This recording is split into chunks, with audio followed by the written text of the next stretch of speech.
আসসালামু আলাইকুম বন্ধুরা, আশা করি আপনারা সকলে ভালো আছেন। আল্লাহর রহমতে আমিও ভালো আছি। আজকে আপনাদের মোরগ পোলাও রেসিপি দেখাবো, সেটাও আবার আমার মার হাতে। বেশি কথা না বাড়িয়ে চলুন ভিডিওটা শুরু করা যাক। এখানে আমার মা 12 পিস মুরগির মাংস দিয়ে দিয়েছে। আপনারা আপনাদের পরিমাণ অনুযায়ী মুরগির মাংসটা ব্যবহার করবেন।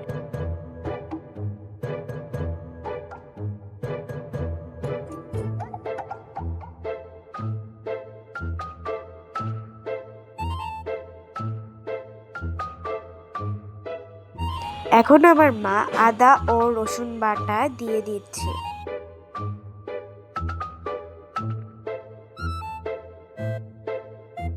তারপর আমার মা জর্তিক বাটা দিয়ে দিচ্ছে। এখানে দিয়ে দিচ্ছে জায়ফল বাটা এবং জিরা গুঁড়া।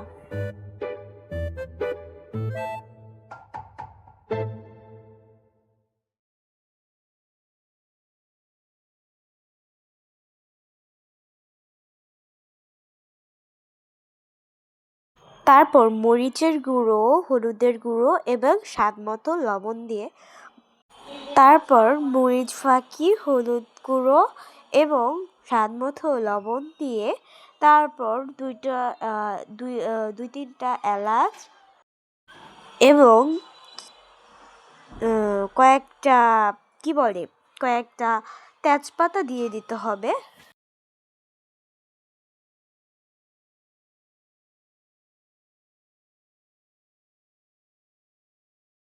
এবং কয়েকটা লং দিয়ে দিতে হবে। তারপর 2 চামচ পরিমাণ গুঁড়া দুধ দিয়ে দিতে হবে এবং ঘরে যে খাবার তেল, সেই খাবার তেল দিয়ে মিশিয়ে ম্যারিনেট করে দিতে হবে। তারপর কয়েকটা আলু ভেজে দিতে হবে।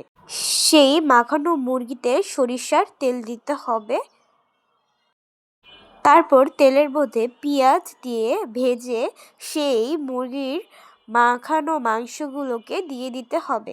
ভালো করে কষিয়ে নিতে হবে। ভেজে রাখা আলু দিয়ে দিতে হবে। এখন ভালো করে নেড়ে চেড়ে 20 মিনিটের জন্য ঢেকে রেখে দিতে হবে। দেখুন বন্ধুরা, 20 মিনিট পর আমাদের প্রায় ঝোল ঝোল হয়ে এসেছে। তারপর আমার মা 4-5টি কাঁচা মরিচকে কেটে দিয়ে দিয়েছে।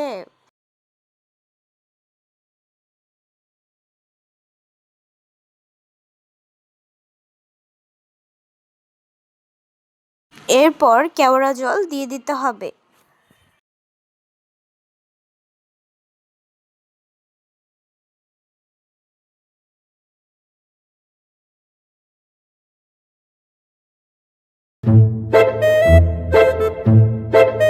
এখন এটাকে ভালোভাবে নাড়াচাড়া করে নিতে হবে।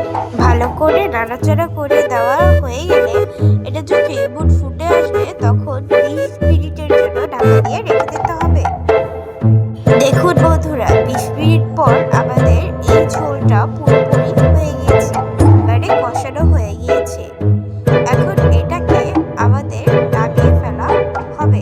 এরপর বন্ধুরা, আমার মা একটু তাওয়াতে গায়ে ঘি, কিছু এলাচি, কিছু তেজপাতা ভালোভাবে ভেজে তারপর ভিজিয়ে রাখা পোলাও চালকে দিয়ে দেয়।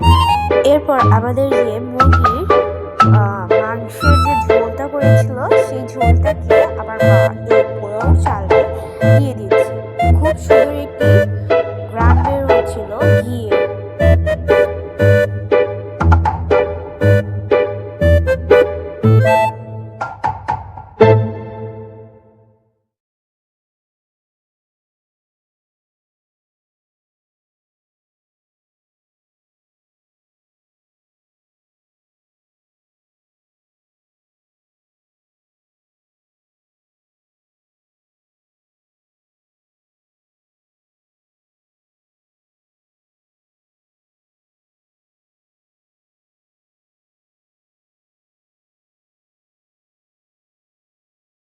এরপর কিছু কাঁচা মরিচ দিয়ে দিয়েছে বন্ধুরা।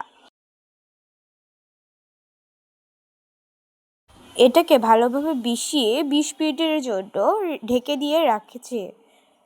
বন্ধুরা 20 মিনিট পর মা ঢাকনা দিয়ে উঠিয়ে দেখে আর 10 মিনিট বাকি আছে। দেখুন 10 মিনিট পর কি ঝরঝরা মোরগ পোলাও হয়ে গিয়েছে, গরম গরম মোরগ পোলাও।